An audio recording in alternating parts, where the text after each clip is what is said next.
खरं तर आज रत्नागिरी आणि सिंधुदुर्ग अशा दोन्ही जिल्ह्यामध्ये आपल्याला सर्वांना माहीत आहे की मोदी @11 नरेंद्र मोदींच्या केंद्रातल्या सरकारला 11 वर्ष पूर्ण झाली आहेत। त्यामुळे संपूर्ण देशभरामध्ये कार्यक्रमांच्या माध्यमातून 11 वर्षामध्ये देश हितासाठी आणि देश उन्नतीसाठी ज्या विकासात्मक कामं असतील किंवा ज्या धोरणात्मक विषयांमुळे देशाला प्रगतीच्या दिशेने नेणं,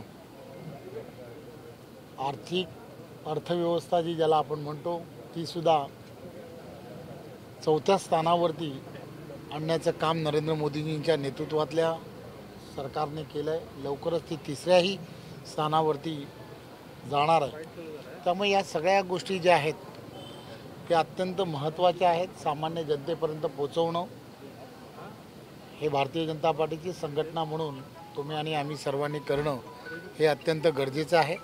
आणि त्या दृष्टिकोनातून संपूर्ण देशभरामध्ये कार्यक्रमाच्या रूपाने सर्व ठिकाणी प्रदर्शनी लावण्याचं काम करण्यात आलेलं आहे। आज भारतीय जनता पार्टीच्या जिल्ह्याचं असणाऱ्या कार्यालयामध्ये तशी प्रदर्शनी आहे।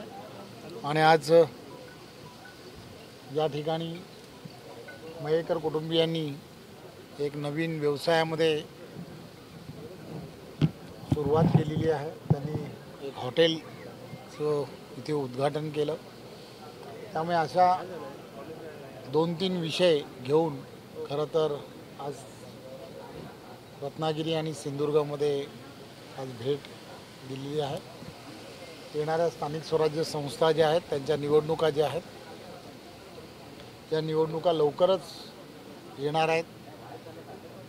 त्या दृष्टिकोनातून प्रशासनातून ज्या प्रक्रिया करायला हव्यात त्या प्रक्रिया सुरू झालेल्या आहेत।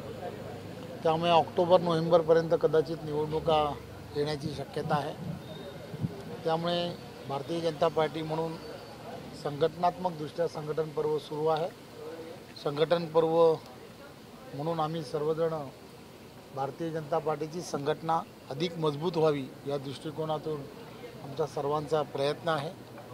परंतु निवडणुका त्या कशा लढाव्यात या संदर्भातले सर्व निर्णय जे आहेत ते निर्णय हे पार्लमेंटरी बोर्ड करत असतं।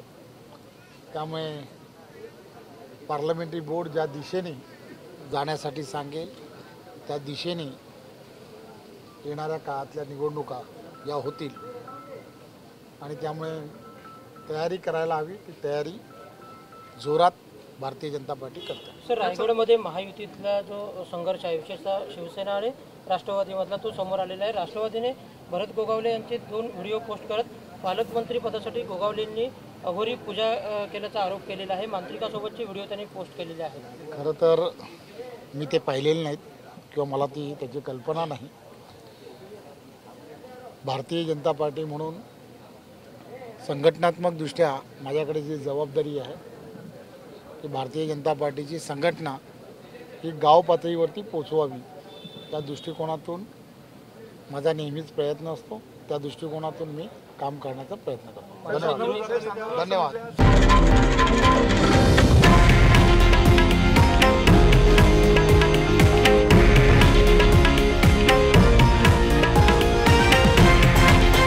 हे आहे देशातील नंबर 1 न्यूज नेटवर्क आणि आपण पाहत आहात TV9 मराठी, एकमेव।